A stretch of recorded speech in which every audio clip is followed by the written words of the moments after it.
kita menemukan lawan yang lebih tinggi, dan ketika kita berdiri tangan kita ini tepat berada hanya di bagian dadanya gitu kan, maka jangan sekali-sekali kita berpikir untuk menyerang mukanya. Kadang yang terjadi adalah ketika kita nyerang muka, dia akan tertutupi oleh bagian bahu dan tangannya, sehingga akan menjadi sangat sulit sekali untuk kita menyerang mukanya. Sehingga yang perlu dilakukan adalah cut down the tree, kita lakukan body shot ke badannya.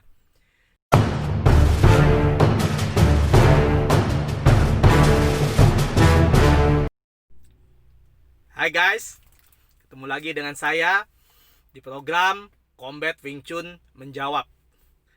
Oke guys, kali ini saya akan kembali menjawab pertanyaan dari para Wing Chun lover. Jadi pertanyaan banyak yang masuk. Biasanya pertanyaan itu datang di 4 channel kami.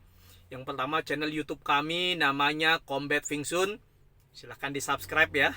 Kemudian kita punya channel Facebook fanpage yang namanya juga sama, Combat Wing Chun. Silahkan di like. Kemudian kita punya channel Instagram yang namanya CVT Indonesia, tempat kami biasa men-share video-video jawaban Q&A seperti yang saat ini. Dan yang terakhir kita punya forum diskusi Telegram namanya CVT Diskusi Wing Chun. Pertanyaannya banyak guys, cuma waktu untuk menjawabnya sedikit. Jadi mohon bersabar buat para Wing Chun lover yang pertanyaannya belum sempat kami jawab. Kali ini di Combat Wing Chun Menjawab, kembali saya akan menjawab sebuah pertanyaan dari para Wing Chun lover. Pertanyaannya seperti ini. Oke. Bagaimana ketika Wing Chun menghadapi lawan yang jauh lebih tinggi? Wah, ini pertanyaan seru. Jadi guys, kita ini orang Asia guys, yang punya tinggi rata-rata itu sekitar 165 sampai 175. Yang punya tinggi di atas 175 berarti Anda beruntung sebagai orang Asia yang tinggi. Nah, cilakanya adalah sebagai orang Asia, permasalahan utama kita adalah kita selalu menghadapi lawan-lawan dengan ras yang biasanya jauh lebih tinggi daripada kita. Nah, bagaimana konsep Wing Chun menghadapi lawan yang jauh lebih tinggi, gitu ya. Jadi yang pertama yang harus kita pahami adalah Wing Chun itu adalah konsep cara berpikir, tapi bukan teknik. Itu yang paling penting. Jadi ketika kita bicara Wing Chun mukul, kita mukul seperti ini gitu kan. Nah, ini kita mempelajari konsep dalam gaya yang digunakan oleh konsep Wing Chun. Jadi ketika kita memahami Wing Chun sebagai konsep, maka kita tidak akan terpatri pada yang namanya teknik Wing Chun. Nah, inilah asalnya, inilah fondasinya ketika kita menjawab bagaimana menghadapi lawan yang jauh lebih tinggi. Saya pernah kedatangan seorang tamu, saudara kami, sepupu dari WSL Wing Chun yang ada di Belanda, di kota Delft, namanya Sifu Frank Asing. Tingginya tuh 2 meter lebih guys. Jadi kalau saya berdiri cuma segininya guys. Nah, permasalahannya adalah bagaimana kita orang Asia menghadapi lawan-lawan yang notabene pasti jauh lebih tinggi daripada kita gitu kan. Yang pertama adalah yang harus kita pahami bahwa yang tadi Wing Chun itu adalah konsep bahwa ketika kita memukul Wing Chun, kita memukul dengan menggunakan badan dan menggunakan tangan ini sebagai bumper. Nah, ketika kita menghadapi lawan yang jauh lebih tinggi, tentu kita tidak bisa mencari target yang jauh guys. Seperti konsep Wing Chun lagi, menyerang target terdekat dengan senjata paling dekat. Jadi kalau lawan kita tinggi guys, nah biasanya kita menyerang ketika berlatih menyerang muka. Nah, kalau kita pahami sebuah konsep yang namanya menyerang target terdekat dengan senjata paling dekat, kita akan bisa mengambil kesimpulan bahwa menyerang wajah untuk lawan yang lebih tinggi itu adalah sesuatu yang kontraproduktif dengan konsep Wing Chun gitu ya. Jadi kita bahas konsep Wing Chun ya. Sehingga ketika kita bertemu dengan lawan lebih tinggi, menyerang muka itu menjadi sesuatu yang kontraproduktif. Maka caranya gimana? Sifu pernah bilang sama saya, untuk menghadapi lawan yang lebih tinggi, satu-satunya cara adalah cut down the tree. Tebang itu pohonnya. Sehingga pohon yang tinggi tersebut pada akhirnya akan tumbang atau jatuh sehingga kita bisa melakukan gerakan sesuai dengan konsep Wing Chun yang benar. Nah, bagaimana cara cut down the tree gitu kan? Kalau kita bicara pohon itu kan tinggi, guys. Pohon itu kan tinggi kan? Nah, ketika kita bicara pohon itu tinggi, ketika kita ingin menebangnya, maka kita menebang bagian pohon yang selevel dengan kita. Sehingga ketika kita menemukan lawan yang lebih tinggi dan ketika kita berdiri, tangan kita ini tepat berada hanya di bagian dadanya, gitu kan? Maka jangan sekali-sekali kita berpikir untuk menyerang mukanya. Kadang yang terjadi adalah ketika kita nyerang muka, dia akan tertutupi oleh bagian bahu dan tangannya. Sehingga akan menjadi sangat sulit sekali untuk kita menyerang mukanya. Sehingga yang perlu dilakukan adalah cut down the tree, kita lakukan body shot ke badannya. Sehingga ketika kita lakukan body shot ke badannya, maka yang terjadi adalah dia akan menundukkan badannya. Dan ketika dia sudah tumbang, baru kita sikat bagian wajahnya. Wah, kejam ya. Jadi jangan pernah berpikir bahwa mukul itu harus muka, guys. Itulah kenapa dalam sesi pelatihan Wing Chun selalu ditekankan bahwa Yat, Dam, Yi, Lik. Nomor 1 adalah nyali, yang nomor 2 adalah power. Pukulannya harus keras.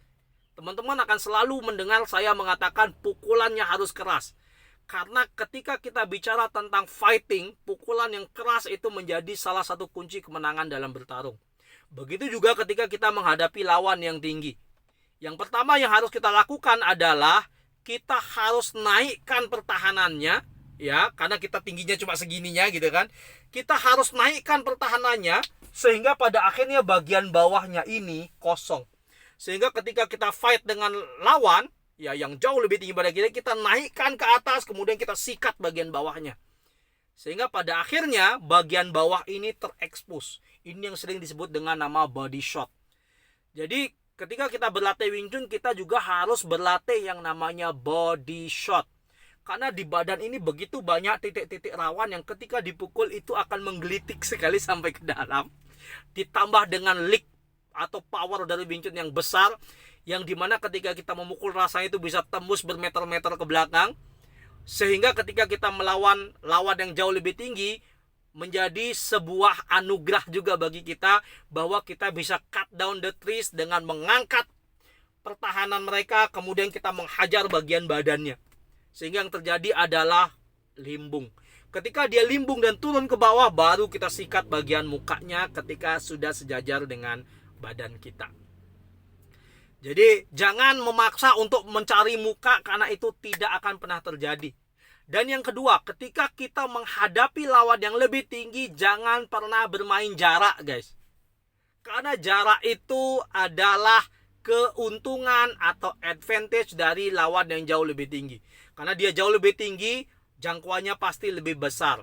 Ketika kita menghadapi lawan yang jauh lebih tinggi, kita harus berusaha masuk ke dalam. Itulah yang nomor 1 tadi disebut Yat, Dam. 1, nyali. Kita harus punya nyali untuk masuk ke dalam dan menghajar body shot. Semakin kita masuk ke dalam sesuai dengan jarak jangkauan tangan kita, semakin sulit bagi lawan yang memiliki badan lebih tinggi untuk melakukan counter. Karena tangannya akan sangat tertekuk ketika dia harus menghadapi posisi jarak atau distancing yang sesuai dengan tangan yang kita jauh lebih pendek. Sehingga ketika yang nomor 2, ketika kita menghadapi lawan yang jauh lebih tinggi, strateginya adalah masuk ke dalam dan hajar. Oke guys. Dan yang nomor 3 yang terakhir adalah, nah, ketika tangan tidak bisa, kemudian yang kedua adalah masuk susah. Yang nomor terakhir ketika kita menghadapi lawan yang lebih tinggi adalah kita lumpuhkan kakinya. Ketika pertahanannya bagus, kemudian kita tidak bisa masuk, kita harus hajar kakinya. Oke, sehingga pada akhirnya kakinya pun lumpuh. Ini juga termasuk satu bagian dalam cut down the trees. Materinya banyak diajarkan ketika kita melatih yang namanya Jige. Oke, atau berlatih kaki menempel gitu ya. Oke. Jadi itu 3 strategi yang kita gunakan sebagai konsep Wing Chun ketika kita menghadapi lawan yang jauh lebih tinggi. Yang nomor 1 ya, ingat ya sih ya. Ya, diingat-ingat ya. Yang nomor 1 itu adalah cut down the trees dengan melakukan body shot. Oke, naikkan pertahanan mereka, kemudian lakukan body shot. Naikkan pertahanannya dan lakukan body shot. Ketika kita berada di bawah, itu sangat enak sekali membelokkan gaya serangan yang lebih tinggi itu ke atas, kemudian kita melakukan body shot. Itu yang disebut dengan cut down the trees. Yang nomor 2, punya nyali untuk masuk, sehingga kita memiliki distance advantage atau keuntungan jarak. Semakin jauh atau berjarak kita dengan lawan kita yang tinggi, maka kita akan semakin mengalami disadvantage, lawan kita yang mengalami advantage. Dan yang nomor 3 adalah incar kakinya. Masuk ke dalam, incar kakinya, patahkan kakinya, sehingga pada akhirnya dia limbung. Oke, inilah strategi bagaimana cara kita menghadapi lawan yang jauh lebih tinggi dalam konsep Wing Chun. Oke, terima kasih. Bila teman-teman ada pertanyaan, silahkan kembali lagi masukkan pertanyaan teman-teman. Nggak usah ragu-ragu, nggak usah malu-malu. Dalam 4 channel kita punya channel YouTube namanya Combat Wing Chun. Masukkan di kolom komen, nanti kita akan cek dan kita akan jawab. Dan ingat, tolong di subscribe juga. Kita punya channel Facebook fanpage, tempat kita sering melakukan live, namanya juga sama Combat Wing Chun. Kita punya channel Instagram namanya CVT Indonesia, tempat kita mengupload video-video Combat Wing Chun menjawab QA session seperti saat ini. Dan yang keempat, kita punya channel Telegram namanya CVT Diskusi Wing Chun. Nomornya ada di Facebook fanpage. Oke, silakan message saja. Thank you very much. Semoga bermanfaat dan tetap berlatih Wing Chun setiap hari sehingga Wing Chun itu jadi habit kita. Ingat, Wing Chun itu sistem bertarung yang canggih dan hanya bisa canggih kalau kita bisa menggunakannya. Oke, terima kasih. Sampai ketemu lagi. Bye.